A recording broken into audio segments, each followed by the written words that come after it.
వందనాలండి. ఈరోజు April 5th. Happy Easter to all of you.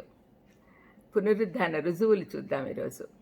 1 కొరింథీయులు 15:12-14 వరకు. క్రీస్తు మృతుల్లో నుండి లేపబడి ఉన్నాడని ప్రకటించబడుచుండగా మీలో కొందరు మృతుల పునరుద్ధానం లేదని ఎట్లు చెప్తున్నారు? మృతుల పునరుద్ధానం లేని ఎడల క్రీస్తు కూడా లేపబడి ఉండలేదు. మరియు క్రీస్తు లేపబడి ఉండని ఎడల మేము చేయు ప్రకటన వ్యర్థమే, మీ విశ్వాసమును వ్యర్థమే. ఇది పాల్ చెప్తున్నాడు. గ్రీకులు ఎక్కువ శాతం మంది మనుషుల శరీరాలు చనిపోయిన తర్వాత పునరుద్ధానం అవుతాయి అని నమ్మరు. మరణం తర్వాత అనేది కేవలం ఆత్మకే జరుగుతుంది అని అనుకునేవారు. శాస్త్రజ్ఞులు వాళ్ళ ప్రకారము ఆత్మ అనేది నిజమైన వ్యక్తి, అది శరీరంలో వర్ణింపబడి ఉంటుందనియు మరణం జరిగిన తర్వాత ఆత్మ ఈ చెర నుండి విడుదల పొందుతుందని నమ్మేవారు.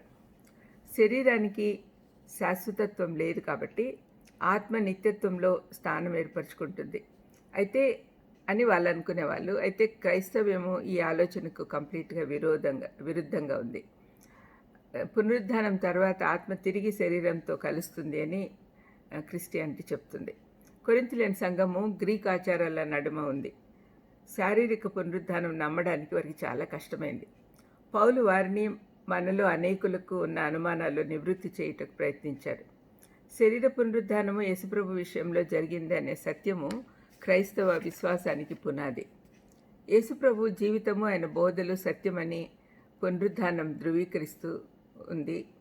పునరుద్ధానమును జీవం నేనే అని యేసుక్రీస్తు అధికారంతో చెప్పిన మాట సరైనది అని పునరుద్ధానం రుజువు చేసింది. ఆయన తిరిగి లేచినందున మన పాపాలు క్షమించబడ్డాయన్న నిశ్చయిత మనకొచ్చింది.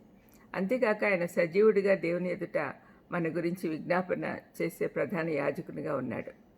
పునరుద్ధానానికి మొదటి రుజువు లోకమంతటా యేసుక్రీస్తుని గురించిన సువార్త విని ఆయన యందు విశ్వాసం ఉంచిన వారందరూ అద్భుత రీతిగా మార్పు చెంది వారిలో పునరుద్ధాన శక్తి ప్రదర్శిస్తూ ఉన్నారు.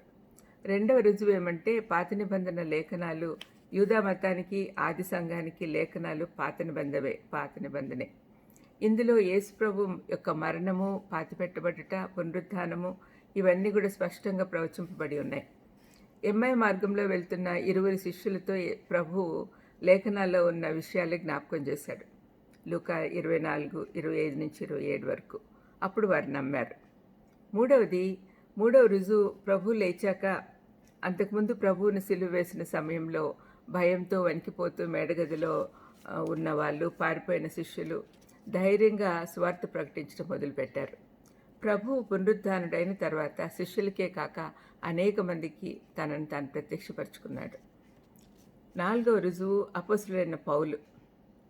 పునరుద్ధానుడైన ప్రభుతో పౌలుకు నేరుగా దర్శనంలో సంధించాడు. దాని ద్వారా అతనిలో వచ్చిన మార్పు మనం చాలా చూస్తూ ఉన్నాం బైబిల్లో. చివరిగా 5వది ఆది సంఘంలోని ప్రతి సందేశము యేసుప్రభు యొక్క మరణము, పాతిపెట్టబడ్డము, పునరుద్ధానము వాటిపైనే ఆధారపడి ఉంది. ప్రార్థన చేస్తాం. దయమేడా మా జీవితంలో మరొక శుభదినం ఈస్టర్ రోజు మాకు ఇచ్చారు నాయన, మీకు స్తోత్రం తండ్రి. మా కోసము చనిపోయి పాతిపెట్టబడి తిరిగి లేచిన ఓ దేవా, మీకే వందనాలు, స్తోత్రాలు చెల్లిస్తూ మేము ఎప్పుడు థ్యాంక్ఫుల్గా ఉండేటట్టు రుజువులు మేము అర్థం చేసుకొని ఇతరులకు బోధించగలిగే వారిగా తయారయ్యేటట్టు చేయమని యేసుక్రీస్తు నామమున వేడుకొంచున్నాను తండ్రి. ఆమేన్. God bless you.